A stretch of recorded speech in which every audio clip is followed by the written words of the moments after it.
everyone's mind, particularly this week.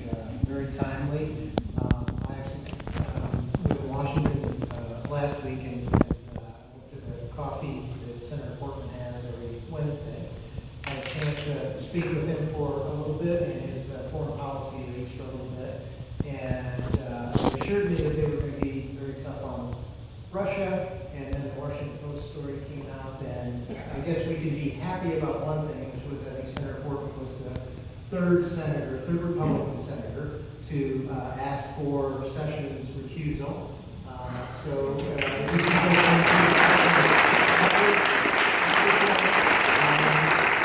Couldn't get him over the edge on a special prosecutor yet. His position, when I talked with him on that was, I'm not sure what that meant, other than I don't know that he's convinced the House can do their job, but he's convinced the Senate can do their job, and if not, they'll make another step. But it would be much better to have a special prosecutor. I think we all agree to that. So thank you very much. Very, very timely. And next, we have Gleb Tsipursky, who's going to join us. And Glenn actually is a member of this church. So we're glad to have a parishioner here with us.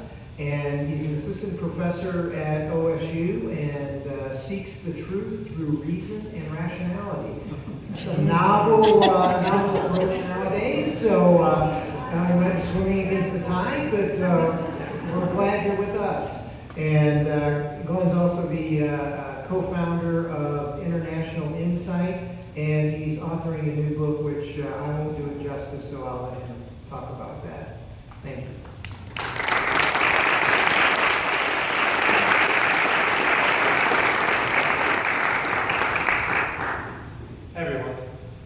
So, first of all, thank you for coming, and I really appreciate the event is held in the church where I am, and I only wish that Senator Portman was here to see this glorious church. I really enjoyed its appearance, and I hope somebody consider coming back here to check it out at another time of the service.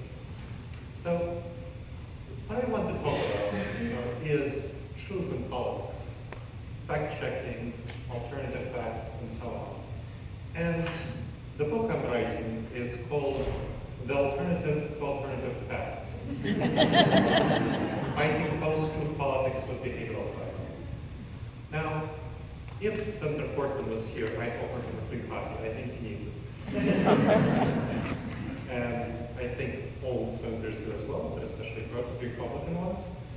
I think we can really all benefit from thinking about how behavioral science influences our thinking and feeling and behavior around truth in politics. Now, what the book is going to do is explain how post-truth politics, deceptive rhetoric, influenced, so using the case study of Trump, as well as other post-truth politicians, just in Brexit and so on, how that happened, why we as humans are so easily manipulated by lies and deceptions, what we can do about it to prevent that, and how we can organize to address this issue, informed by the research on this topic and research in behavioral science. It's kind of a manifesto and manual at the same time to address post-truth politics. Now, let's talk a little bit about post-truth politics. I learned something scandalous Saturday. Apparently, Obama was wiretapping Trump. Yeah, bad stuff, huh? You know how I learned that? Trump tweeted it. Yeah, he tweeted it. Must be true, right? He's the president. Well, yeah, 6:30. You know, the first thing he saw, like he got up, he's like, I must tell the world about this. Now, why do you think that happens? Why do you think we believe the president? Well, the president is in office. So the president in the American mind has an association with positive things, with credibility, with authority. And so anything that the president says, people who are not as sophisticated as most people in this room would be liable to believe it because the president says it. Now, it's very hard for us to differentiate between the office and the occupant. To recognize that some occupants may not deserve the full credibility of the office. And that's something really hard to get at. And that is something that we need to realize, that it's all about our feelings and our emotions, and how do we deal with our feelings and our emotions. So, if Senator Portman was here, I'd send him a letter asking him to learn about the facts and wiretap. Now, that is one thing, but let's talk about facts in general. Facts and fact-checking. What is that about? Why should we care about the facts? I would say probably to almost everyone here, it's intuitive why we should care about the truth. We should care about the truth because it's the truth, right? But that's a tautological argument. Tautological meaning defining it by itself. Now, just saying that I care about the truth because it's the truth just means that I have an emotional, intuitive attachment to the truth. I care about it as a value. There are plenty of folks who don't. And that doesn't make them bad people. That doesn't make them bad people. Really. Be with me here. It doesn't make them bad people. Seriously. No, I'm not joking. They're not bad people. They just don't have that kind of intuitive emotional value that all of us have in this room, attachment to the truth, caring about the truth. Now, what they care about is other things. They care about other things. So how do you get them to care about the truth? Well, as I talk about in the book, and op-eds and radio programs and so on that I go on, you get them to care about it by connecting it to what they care about. You don't say, you need to believe the truth because this is the truth and therefore you need to believe it. That just doesn't work. It just gets plain wars and trolls and shouting matches. I'm sure some of you have family and friends on Facebook accounts where you saw some of that. So how do you get them to care? Well, you gotta talk to them where they are. You gotta talk to them to what they care about. Now, truth, what happens, so you think about it, what happens when there's a lack of truth? When politicians can win just by lying? When politicians can win just by lying, you get essentially no checks and balances on politicians. You don't know who's corrupt or not. Politicians can collude and stuff their pockets and collude with big business and take bribes, misdirect tax dollars. Now, what do people who don't care about the truth care about? They often care about corruption. Corruption is listed currently in the polls as the top fear of Americans. Something like over 60% of Americans are afraid of corruption. It's the biggest fear. More than snakes. More than terrorists. 40% of people are afraid of terrorist attacks. 60% of people are afraid of corrupt government officials. Now I bet you that plenty of people who don't give a bleep about the truth care a lot about corruption. So you talk to them about corruption. And you tell them, well, hey, if you don't have truth in politics, it's going to lead to corruption because politicians will stuff their pockets. And you know that most people, don't like politicians that much. So that is kind of, a story. That's kind of one tactic. You connect it to what they care about. And that's how you get people to care about truth in politics. That's how you get people to care about the facts. Now,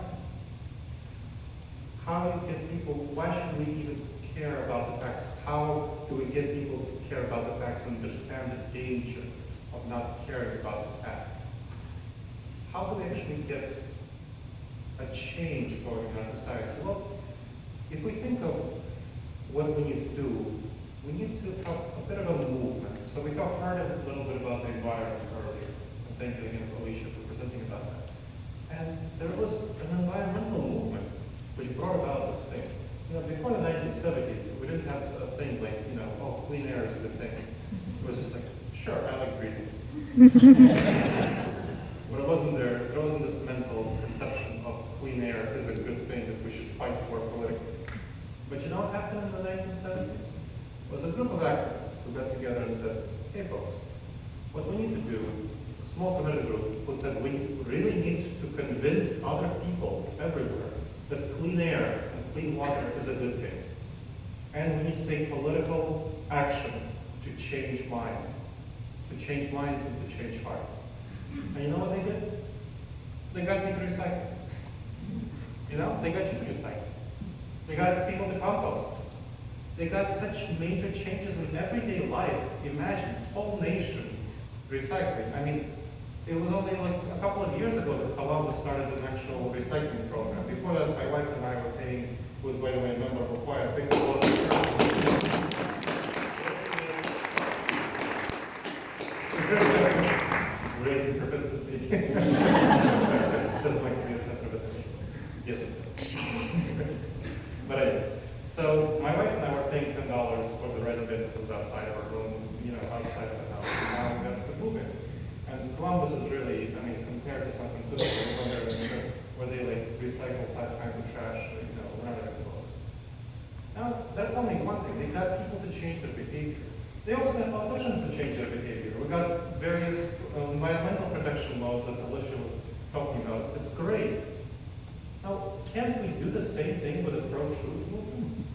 Can't we do the same thing with having a movement of informed advocates, people who care about the truth, starting a movement and getting people to change their behavior?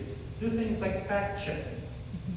If you can recycle, you can fact-check. If you can pass environmental legislation, you can pass legislation to libel laws that make it damaging to accuse someone without basis of wiretapping them. You can pass legislation doing that. And so that's something that I'm working on as part of Intentional Insights organization that Tom mentioned. So trying to launch a pro-truth movement, getting a group of affiliates to care about the truth, a small group of informed advocates who would promote various initiatives. For example, something that I would ask Rob Portman to do is to sign the pro-truth pledge that we're putting out. And the pro-truth pledge is a pledge by politicians that we're creating. So the pledge would be for politicians to orient toward fact-checking when they disagree, when fact-checkers disagree with them, to update their beliefs to fact-checkers, to share stories of when it was politically expedient for them to lie, but they instead oriented toward the truth, and various other things like this, which you can go into. But basically, to sign the pro-truth pledge and tell us about the facts, orient toward the facts, not toward emotional appeals. And that's a much bigger envelope that I would send to Senator Portman to sign the pro-truth pledge and orient toward truth in politics. Anyone who's interested in learning more about this initiative can email me at gleb@intentionalinsights.org or just find me. I'm here in the front row after this presentation. Now, again, we can make this happen. If people can recycle, they can fact check.